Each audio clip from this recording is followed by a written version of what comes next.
السلام علیکم ورحمۃ اللہ وبرکاتہ۔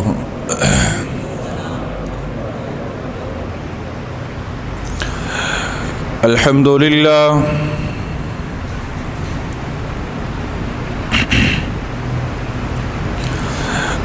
الحمد للہ وکفی وسلام علی عبادہ الذین اصطفی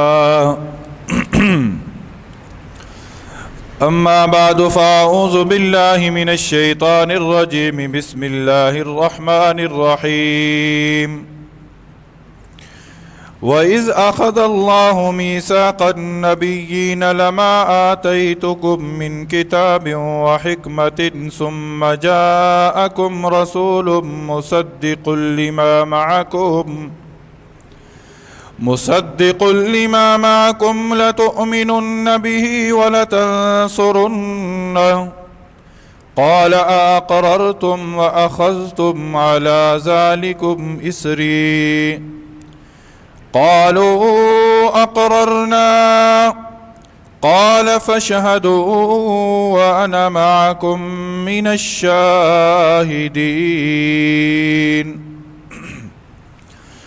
آمنت بالله صدق الله ومولانا العظيم وصدق رسوله النبي الكريم ونحن على ذلك لمن الشاهدين والشاكرين والحمد لله رب العالمين۔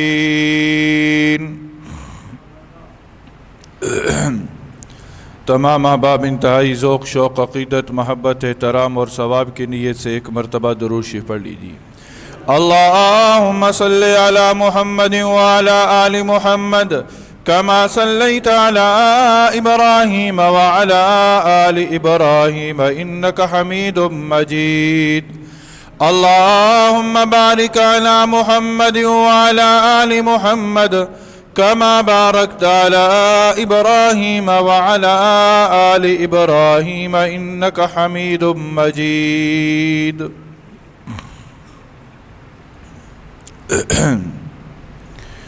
میرے انتہائی واجب الاحترام سامعین اعظم، اللہ رب العزت نے مجھے اور آپ کو بہت ساری ایسی نعمتوں سے نوازا ہے کہ جن کا اللہ رب العزت سے ہم نے مطالبہ ہی نہیں کیا تھا۔ یعنی خلاق عالم نے ہمیں بن مانگے بہت ساری نعمتوں سے مالا مال کیا ہے۔ ان نعمتوں کو اگر گننا شروع کر دیں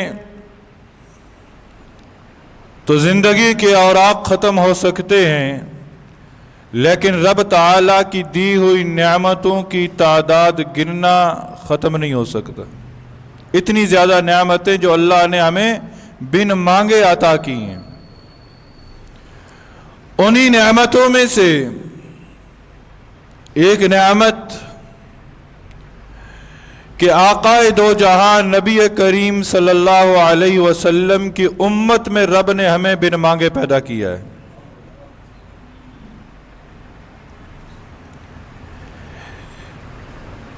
اس امت میں پیدا ہونے کے لیے انبیاء نے دعائیں مانگیں۔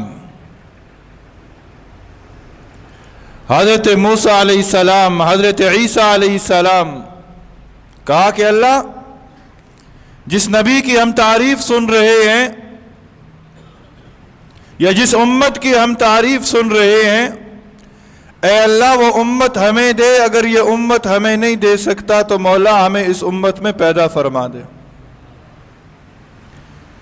ذرا سوچئے کہ میں نے اور آپ نے کون سی دعا مانگی تھی؟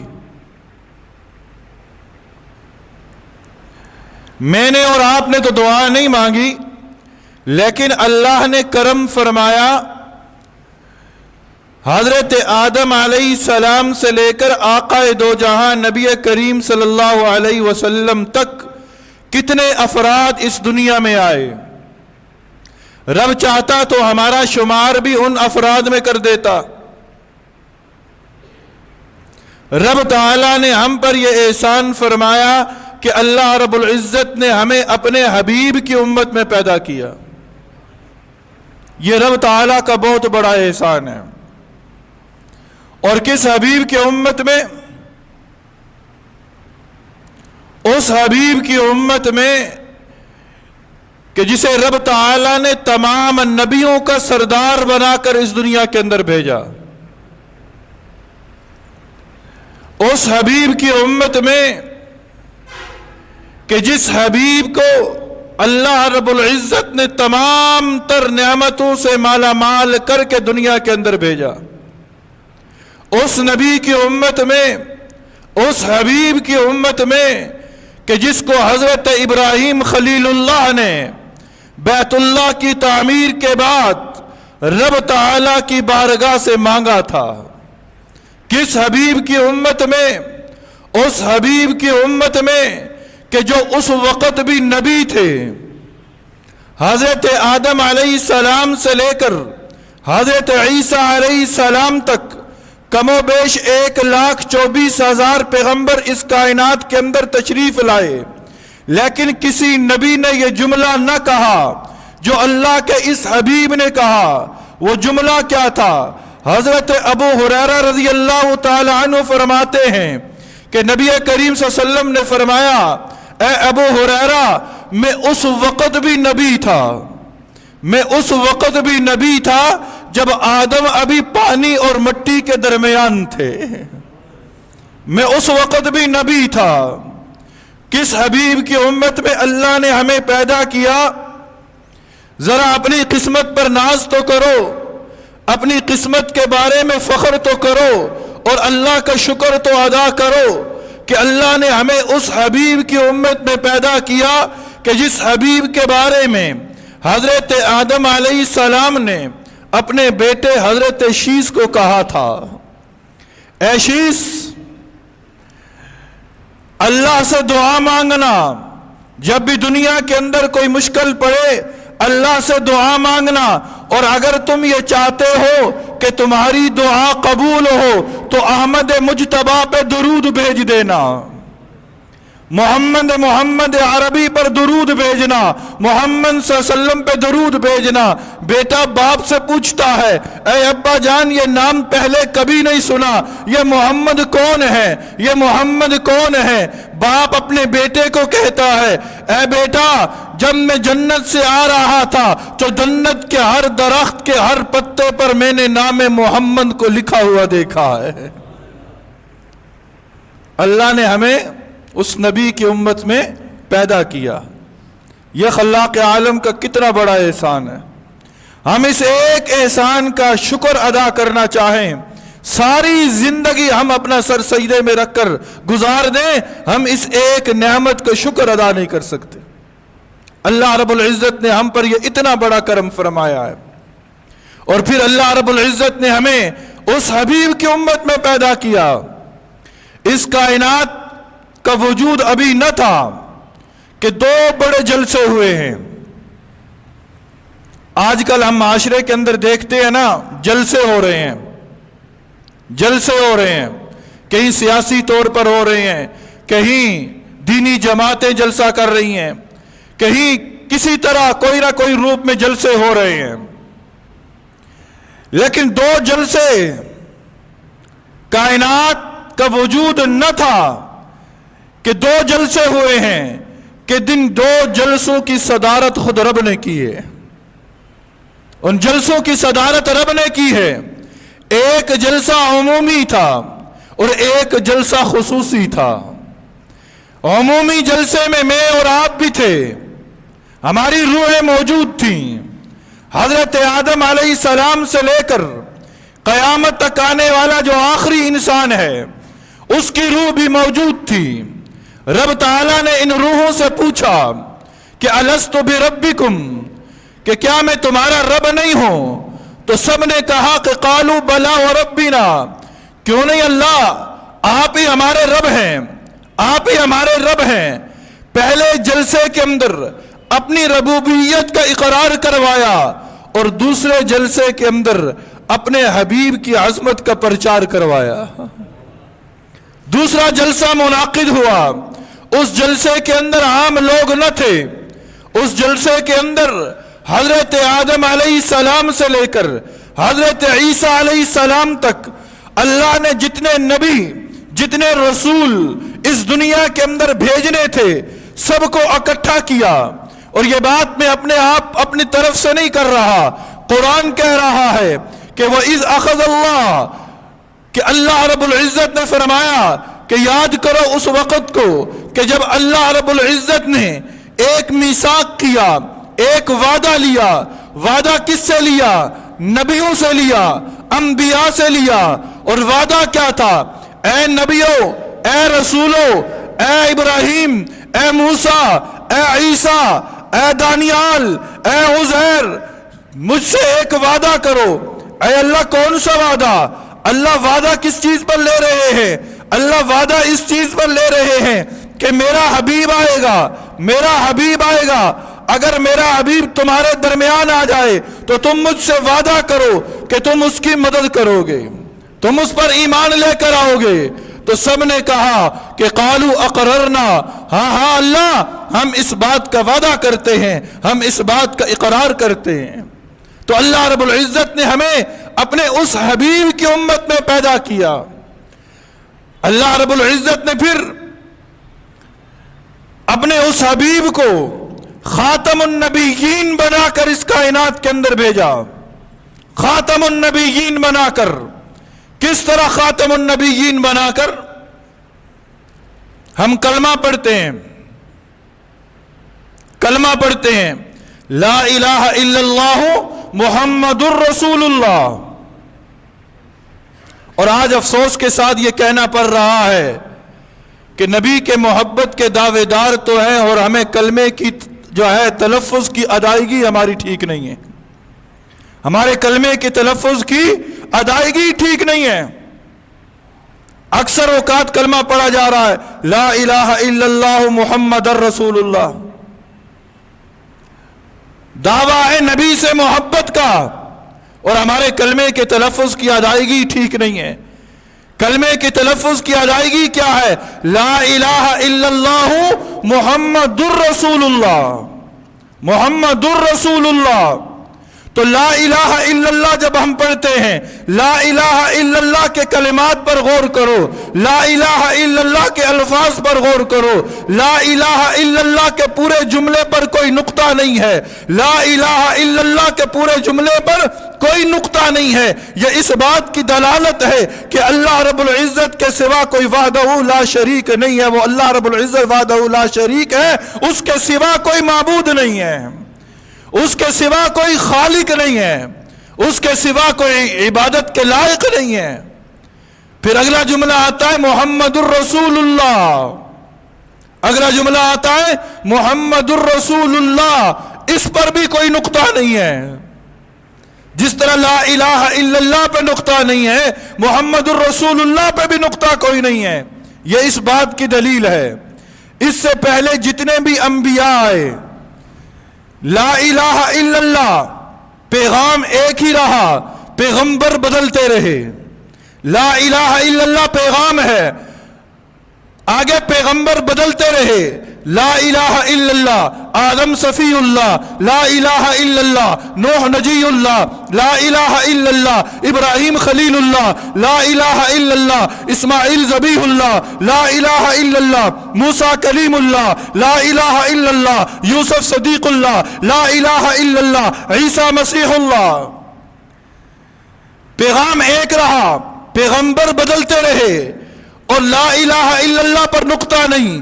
پیغمبروں کے نام پر نقطہ آ رہا ہے، پہلے جملے پر نقطہ نہیں، دوسرے جملے پہ نقطہ آ رہا ہے. یہ اس بات کی دلیل ہے کہ ابھی نبوت کا دروازہ بند نہیں ہوا، ابھی انبیاء نے آنا ہے.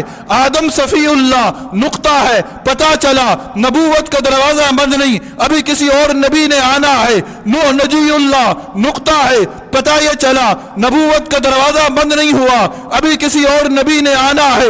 ابراہیم خلیل اللہ نقطہ ہے، پتہ یہ چلا نبوت کا دروازہ بند نہیں ہوا، ابھی کسی اور نبی نے آنا ہے.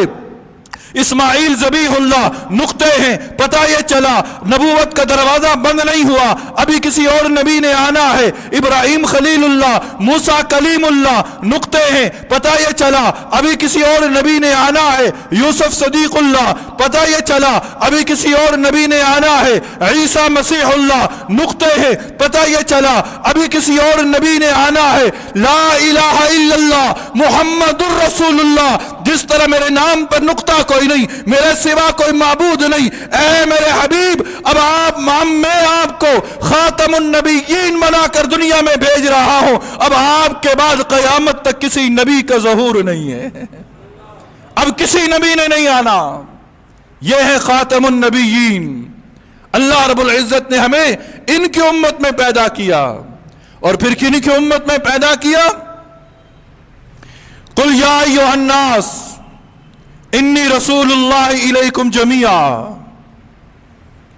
اے میرے حبیب کہہ دیجئے اے لوگوں، میں ساری کائنات کی طرف رسول بنا کر بھیجا گیا ہوں، میں سب کی طرف رسول بنا کر بھیجا گیا ہوں، میں شرق والوں کا بھی نبی، میں غرب والوں کا بھی نبی، میں شمال والوں کا بھی نبی، میں جنوب والوں کا بھی نبی، میں سب کا نبی بنا کر دنیا میں بھیجا گیا ہوں۔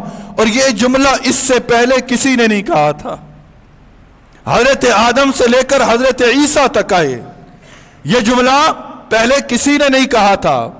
اللہ نے نبوت عطا کی، لیکن اللہ رب العزت نے زمانے کی قید کو بھی لگایا، علاقے کی قید کو بھی لگایا، قبائل کی قید کو بھی لگایا۔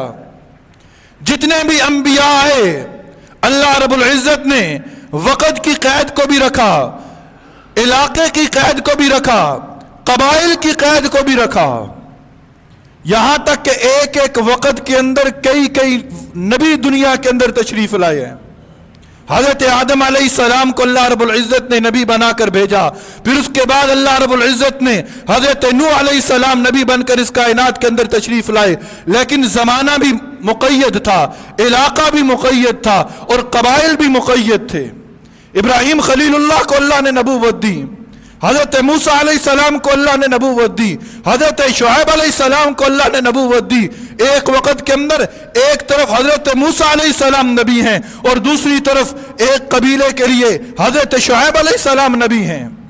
اللہ رب العزت نے جب اپنے حبیب کو بھیجا، اللہ رب العزت نے جب اپنے حبیب کو بھیجا، اللہ رب العزت نے زمانے کی قید کو بھی ختم کیا، اللہ رب العزت نے قبائل کی بھی قید کو ختم کیا، اللہ رب العزت نے وقت کی قید کو بھی ختم کیا، اور یوں کہا اے میرے حبیب تو عرش والوں کا بھی نبی ہے، تو فرش والوں کا بھی نبی ہے۔ جہاں تک یہ کہہ دیا رب نے اے میرے حبیب جہاں تک میری خدائی ہے وہاں تک تیری مصطفائی ہے،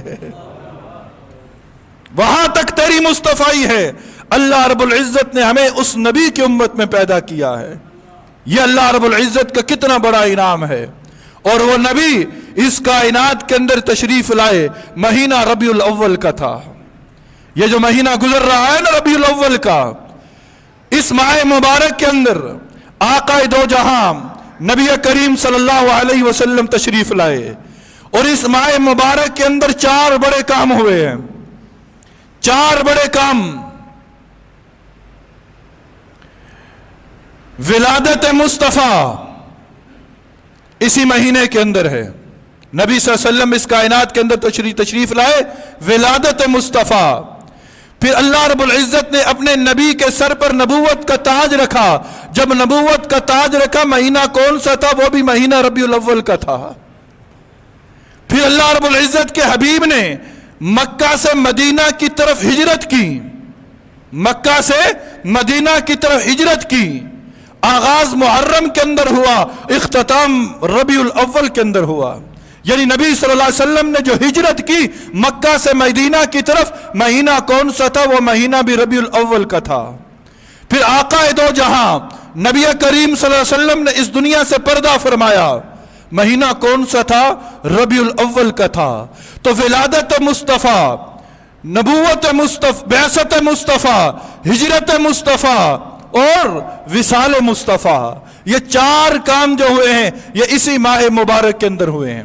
اسی ربیع الاول کے مہینے کے اندر ہوئے ہیں۔ اور نبی کریم صلی اللہ علیہ وسلم کی ولادت کب ہوئی؟ علماء نے مختلف اقوال نقل کیے ہیں۔ نبی کریم صلی اللہ علیہ وسلم کی ولادت 9 کو ہوئی، نبی صلی اللہ علیہ وسلم کی ولادت 12 کو ہوئی، نبی صلی اللہ علیہ وسلم کی ولادت 7 ربیع الاول کو ہوئی۔ مختلف اقوال ہیں، لیکن امت کا جو اجماع ہے وہ اس بات پر ہے، جمہور علماء نے لکھا ہے کہ نبی صلی اللہ علیہ وسلم کی ولادت جو ہے وہ 9 ربیع الاول کو ہے، لیکن نبی صلی اللہ علیہ وسلم نے جو اس دنیا سے پردہ فرمایا وہ تب سب کا اتفاق ہے کہ وہ 12 ربیع الاول کو ہے، 12 ربیع الاول کو ہے۔ تو نبی کریم صلی اللہ علیہ وسلم اس ماہ مبارک کے اندر، اس کائنات کے اندر تشریف لائے، اور آپ کی تشریف لانے کی ضرورت کیوں محسوس ہوئی؟ اس لیے محسوس ہوئی کہ ہر طرف جاہلیت کا دور تھا، ظلم اپنی آخری حدیں کراس کر چکا تھا، انسانیت کا کوئی مقام نہ رہا تھا، انسانیت کی تذلیل ہو رہی تھی، امیر تر ہو رہا تھا، غریب کو جینے کا حق نہیں دیا جا رہا تھا، غلام کا کوئی حق نہ تھا، غلام کا بیٹا بھی غلام تھا، ماں باپ کے کوئی حقوق دنیا والوں کو پتہ نہ تھے، لوگوں کے حقوق پامال ہو رہے تھے۔ انسانیت کو جینے کا شعور دینے کے لیے اللہ رب العزت نے اپنے حبیب کو دنیا کے اندر بھیجا۔ ربیع الاول کے مہینے کے اندر آمنہ کا لال اس کائنات کے اندر تشریف لائے۔ لیکن یاد رکھیں، دنیا کے اندر جب رب کسی کو کوئی نعمت دیتا ہے نا، پہلے اسے آزماتا ہے۔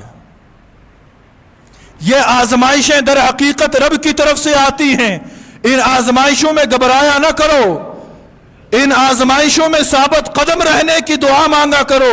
جو ان آزمائشوں کے اندر ثابت قدم رہا اس کے قدم نہ ڈگمگائے، وہ یاد رکھ لے کہ اللہ پہلے سے زیادہ ترقیاں اسے عطا فرمائے گا۔ یہ ایک اصول ہے، یہ ایک ضابطہ ہے کہ جب بھی آزمائش آئے اس آزمائش کے اندر تم رب کے دامن کو نہ چھوڑو، رب تمہیں وہ دے گا جو تمہارے وام و گمان میں نہ ہوگا۔ اسی بات کو سامنے رکھتے ہوئے میں اپنے ان کاروباری حضرات کو تسلی کے الفاظ پیش کرتا ہوں، میں ان کے غم میں برابر کا شریک ہوں، جو گزشتہ اتوار کو حفیظ سینٹر کے اندر میرے وہ کاروباری بھائی، وہ کاروباری حضرات کہ جنہوں نے اپنی آنکھوں کے سامنے اپنی زندگی کی جمع پونجی کو جلتے ہوئے دیکھا اور کچھ نہ کر سکے، یہ اللہ کی طرف سے آزمائش تھی۔ میرے بھائیوں، تم اس آزمائش کے اندر ثابت قدم رہو، اللہ تمہیں پہلے سے زیادہ عطا فرمائیں گے۔ پہلے بھی اللہ نے عطا کیا تھا نا، پہلے بھی اللہ نے عطا کیا تھا۔ اب ایک حادثہ رونما ہوا، تمہارا نقصان ہوا، تم دنیا والوں کے در پر نہ جاؤ، تم خلاق عالم کے در پر آؤ۔ رب کعبہ کی قسم، رب تمہیں وہاں سے دے گا جہاں سے تمہارا وام و گمان نہ ہوگا، وہاں سے دے گا۔ تو اللہ کسی کو کوئی نعمت دیتا ہے نا، پہلے اسے آزماتا ہے۔ اللہ رب العزت نے، عرب کے بہت سارے قبائل تھے، ان قبائل میں سے اللہ رب العزت نے قبیلہ قریش کو نعمت عظمیٰ سے سرفراز فرمانا تھا، تو اللہ رب العزت نے قبیلہ قریش کے 3 لوگوں کو آزمایا، 3 لوگوں کو آزمائش میں ڈالا۔ پہلا وہ شخص کہ جسے میں اور آپ عبد المطلب کے نام سے یاد کرتے ہیں۔ عبد المطلب یہ نبی صلی اللہ علیہ وسلم کے دادا ہیں، نبی صلی اللہ علیہ وسلم کے دادا ہیں، اور ان کا یہ اصل نام نہیں تھا۔ عبد المطلب یہ ان کا اصل نام نہیں تھا، ان کا اصل نام شیبہ تھا، شیبہ ان کا اصل نام تھا۔ عبد المطلب ان کا نام کیسے پڑا؟ شیبہ پیدا ہوئے، پیدائشی طور پر ان کے چند بال سفید تھے، اس سفید بالوں کی مناسبت سے عرب کے لوگوں نے ان کا نام شیبہ رکھ دیا۔ پیدا ہوئے، کچھ عرصہ بعد ان کے والد کا انتقال ہو گیا۔ ان کی والدہ جن کا نام سلمہ ہے، وہ اپنے بیٹے کو لے کر اپنے ننہال مدینہ منورہ چلی گئیں۔ مدینہ منورہ کے اندر ان کی پرورش ہوتی ہے۔ کچھ عرصہ کے بعد دیکھیں رب آزما رہا ہے، یتیمی کے دور سے آزما رہا ہے، مصائب کے دور سے آزما رہا ہے۔ ایک شخص مکہ مکرمہ سے مدینہ منورہ کی دھرتی پر قدم رکھتا ہے، چند بچوں کو کھیلتا ہوا دیکھتا ہے۔ ان بچوں میں ایک خوبصورت بچہ بھی ہے کہ جس کا نام شیبہ ہے۔ بڑا مہارت اندازی سے وہ تیر اندازی کر رہا ہے۔ جو تیر پھینکتا ہے وہ تیر نشانے پہ لگتا ہے، اور تیر نشانے پہ لگانے کے بعد وہ بچہ شعر پڑھتا ہے۔ وہ مکہ سے آنے والا شخص جو ہے وہ اس بچے کو دیکھ کر بڑا حیران ہے۔ وہ اس بچے کی معلومات کرتا ہے کہ یہ بچہ لگتا تو مکہ کا ہے، یہ بچہ لگتا تو قبیلہ قریش کا ہے، لیکن یہاں کیا کر رہا ہے؟ معلومات کرنے پر پتہ یہ چلتا ہے کہ ہاں یہ بچہ قبیلہ قریش کا ہے، مکہ سے آیا ہے، اس کا والد فوت ہو چکا ہے، یتیم ہے، اس کی پرورش کرنے والا کوئی نہیں، یہاں اس کے ننیحال والے پرورش کر رہے ہیں۔ وہ شخص مکہ مکرمہ واپس آتا ہے۔ عبد المطلب جو نام آپ نے سنا ہے نا، مطلب یہ ان کے چچا کا نام تھا۔ ان کو آ کے کہتا ہے اللہ کے بندے، تیرا بھتیجا اتنا ذہین اتنا فتین مدینہ کے اندر ہے، جا اسے واپس لے آ، اسے واپس لے آ، وہ تیرے کام آئے گا، اسے واپس لے آ، اس سے تیرا نام روشن ہوگا۔ وہ چچا جب اپنے بھتیجے کی خصوصیات کو سنتا ہے، اپنے بھتیجے کو لینے کے لیے مدینہ منورہ آتا ہے، بڑے گفت و شنید کے بعد وہ اس بچے کو لیتا ہے، اپنی سواری پہ سوار کرتا ہے، آگے چچا بیٹھتا ہے، پیچھے بھتیجا بیٹھتا ہے۔ مدینہ منورہ سے سفر شروع ہوتا ہے۔ مکہ مکرمہ کے اندر جب یہ سوار داخل ہوتے ہیں، کوئی دیکھنے والا دیکھتا ہے کہ مطلب ایک خوبصورت بچے کو لے کے آ رہا ہے، ہو سکتا ہے یہ غلام خرید کے لا رہا ہو، تو اس نے کہا عبد المطلب۔ اس شخص کے کہنے سے یہ اتنا مشہور ہو گیا کہ نام کہ اس کے بعد سے لے کر آج تک ان کو شیبہ کے نام سے نہیں جانا جاتا، انہیں عبد المطلب کے نام سے جانا جاتا ہے، عبد المطلب کے نام سے جانا جاتا ہے۔ پھر اللہ رب العزت نے آزمایا، پھر انعامات سے نوازا، جوان ہوئے، اللہ رب العزت نے بیت اللہ کی متولی عطا فرما دی۔ جوان ہوئے، اللہ رب العزت نے انہیں بے شمار کرامات سے نوازا۔ زمزم کا کنواں بند ہو چکا تھا، خواب میں زیارت ہوئی کہ اے عبد المطلب جاؤ فلاں جگہ پر زمزم کا کنواں ہے، اس جگہ کی کھدائی کرو، وہاں سے زمزم کا پانی نکلے گا۔ عبد المطلب نے کنویں کی کھدائی کی، کرتے گئے یہاں تک کہ آخری چٹان کو توڑا اور زمزم کا کنواں پھر سے جاری ہو گیا۔